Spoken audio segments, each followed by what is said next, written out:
On the third night, I finally stopped calling. Not because I was defeated, and not because she had somehow won, but because silence exposes truths faster than any argument ever could. Her phone stayed powered off. Her last text lingered on the screen like a cold dismissal. I need space. Don't overreact.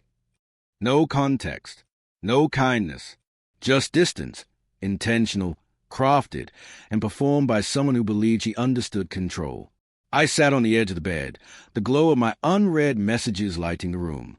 12 texts sent. 12 texts ignored. By the fourth night, I called her office. They told me she had left early. Of course she had. People don't vanish for space. They vanish for leverage. To withhold, to punish, to manipulate. Someone taught her that. Someone foolish enough to think silence could chain loyalty. Later that day, her co-workers posted their girls' night story, and she wasn't in a single frame. The knot in my stomach wasn't fear. It was clarity. On the sixth night, one of her co-workers slipped up and posted a 3-second video before deleting it. Just long enough. Her voice, soft, smug, whispered, "Let him sweat. That's how you show dominance." The room froze around me. Their laughter replayed in my mind, bold and careless, unaware of how close everything they mocked was collapsing beneath them. She was following their script, but what she didn't see was that I had already stepped out of the role they wrote for me. By the seventh night, I wasn't waiting. I was preparing, and when she finally came through the door on day 8, the only thing greeting her was a fading echo of a life she thought she could command. Her silence no longer shocked me. It had become mechanical, predictable, a performance executed by someone taking orders instead of listening to her own heart. But the real betrayal wasn't the ghosting. It was the motive behind it.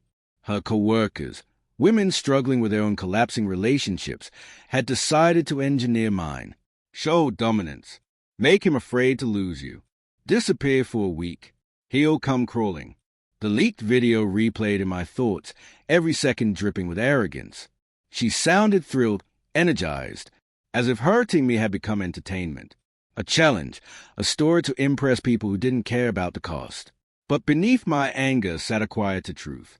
Ghosting isn't a strategy people in love rely on. It's what people do when they are hiding something. Her sudden late nights, the unfamiliar cologne lingering on her clothes, the way her voice shifted whenever she mentioned work, the fading warmth, the delayed responses, the guilt that flashed across her eyes right before she switched to silence. This wasn't dominance. It was distraction, a diversion dressed up as empowerment. The kind of betrayal that hides behind motivational quotes and half-truths. I didn't yell. I didn't explode. I didn't crumble. I watched, and the more I observed, the clearer the truth formed, slowly, precisely, like ice shaping itself into a blade. She assumed silence would weaken me. It did the opposite. Silence sharpened me. While she ignored me, I followed the signs. She never imagined I'd check a shared cloud folder, the synced email accounts, location tags buried in old photos, or the credit card I paid for but she used alone. Everything she overlooked exposed something new. Receipts from bars she insisted she'd never visited. A ride-share trip to an address she claimed not to know. 2 lunch charges for a car that supposedly held one person. A string of calls to a number hidden behind a fake business label. I wasn't hunting for proof of cheating. I was uncovering the truth she didn't want me to see. It wasn't the act that stung. It was the intention. Why cut me off now? Why the sudden performance of authority? Why this theatrical display of distance? And then I saw it. 2 messages from her co-worker. Do it. He'll crumble first. If he walks away, he was never worth keeping anyway. A slow breath slipped from my chest. They weren't advising her. They were shaping her, sculpting her into a weapon she didn't have the strength to recognize she had become. But saving her from their influence was never my purpose. My only goal was to leave with dignity, quietly, cleanly, without leaving ash behind, while she played her shallow game of silence. I crafted my own vanishing act, one she would never fully recover from. I moved my documents, packed my clothes, shifted my portion of the savings through legal channels, erased my present stitch by stitch. By the morning of day 8, the apartment appeared untouched. By nightfall, everything would be different. She walked in at 7:42 p.m. Late, smug, wearing the triumphant expression of someone who believed her silence had bruised me. She tossed a bag on the couch, humming to herself, victorious in a battle she thought she had won. She didn't call for me. Of course she didn't. She assumed I would be right there, waiting, loyal in my hurt. I always had been, until the moment I wasn't.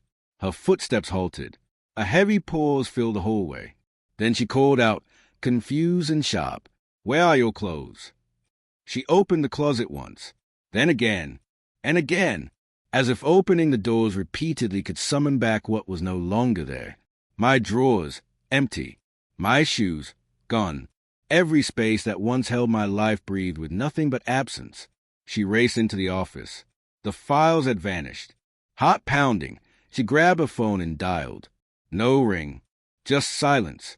Her eyes widened. She checked the banking app. And when she saw the numbers, only Hayes, not ours, her legs nearly gave out. The truth wasn't that I walked away. The truth was that her own silence pushed her out of the marriage lawn before I packed a single bag. She called my mother, my sister, my best friend. All of them already knew. I had explained everything calmly, without venom, without theatrics. "Where is he?" she sobbed into the phone. My mother replied with steady finality. "He's finished." No rage, no cruelty, just reality. She tried calling me again, blocked. She texted, undelivered. She emailed, untouched. My silence was not a strategy. It was the final chapter. The ending she wrote but never expected to read. She wanted control. She wanted to test me. She wanted to prove I would cling to any scrap of attention she offered. Instead, she returned to a home where she no longer had a place.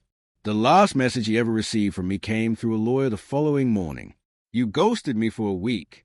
I ghosted the marriage for life." People say heartbreak burns. Mine didn't. It froze. Clean, sharp, decisive. Her silence didn't strengthen her. It uncovered just how fragile her loyalty truly was.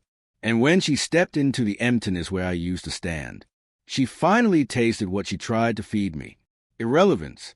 I didn't leave to wound her. I left because she showed me I wasn't worth a single word. Silence is its own language, and Hares revealed everything I needed to know.